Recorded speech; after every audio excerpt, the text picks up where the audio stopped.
কিশোরগঞ্জ জেলা শহরের যানজট কমাতে 2019 সালের অক্টোবরের 8 কিলোমিটার বাইপাস সড়কের নির্মাণ কাজ শুরু হয়, কিন্তু মূল কাজ শুরুর আগেই প্রকল্পের মেয়াদ শেষ হয়ে যায়।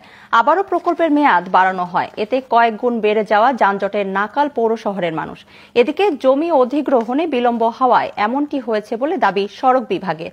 কিশোরগঞ্জ থেকে ফয়জুল ইসলাম পিঙ্কুর তথ্যচিত্রে ডেস্ক রিপোর্ট।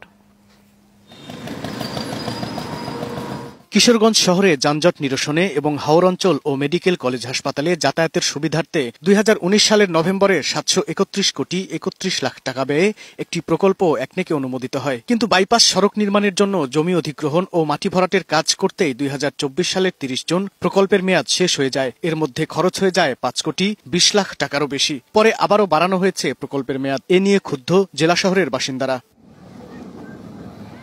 শহরবাসীর দাবি, সরু ও অতিরিক্ত যানবাহনে বিপর্যস্ত কিশোরগঞ্জ শহরের সব সড়ক, সারাক্ষণ লেগে থাকে ভয়াবহ যানজট। বাইপাস সড়ক নির্মিত হলে শহরের যানজট কিছুটা হলেও কমতো। একরামপুর যাইতে আমাদের প্রচুর ভোগান্তি হয়, আর ওই রাস্তাটা যে নতুন রাস্তা হইতেছে, এই রাস্তাটা গেলে আমাদের জন্য অনেক ভালো হয়। বড় বড় ডিস্ট্রিক্ট গাড়ি ঢুকে জায়গা, বাস ঢুকে জায়গা, যার ফলে আমরা এই রাস্তাটার মধ্যে ঘন্টা 2 ঘন্টা জায়গা আমরা অল লাগি।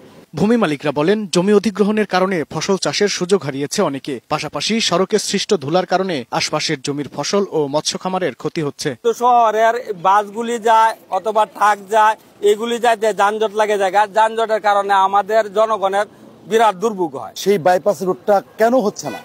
এতদিন ধরে আমরা ভুক্তভোগী। এই রাস্তাটা যদি হয়ে যেত তাহলে কিন্তু এখানে জ্যামটা কিন্তু আমরা রিজলভ করতে পারতাম।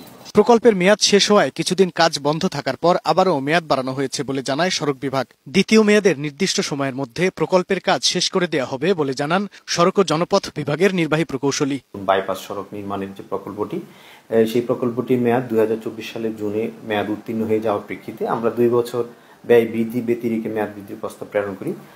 ওই প্রকল্পের মেয়াদ এই চলমান মাসের শুরুর দিকে অনুমোদিত হয়েছে। বর্তমানে মেয়াদটা হচ্ছে 2026 সালের জুন পর্যন্ত। এই প্রকল্পের বর্ধিত মেয়াদের মধ্যে আমরা আশা করছি সমুদ্রিক কাজ সমাপ্ত করতে পারবো। বাইপাস সড়কটি নির্মাণ হলে কিশোরগঞ্জের হাওরের 3টি উপজেলার সঙ্গে যোগাযোগ ব্যবস্থার সুফল ভোগ করবে জনগণ। Global television news desk.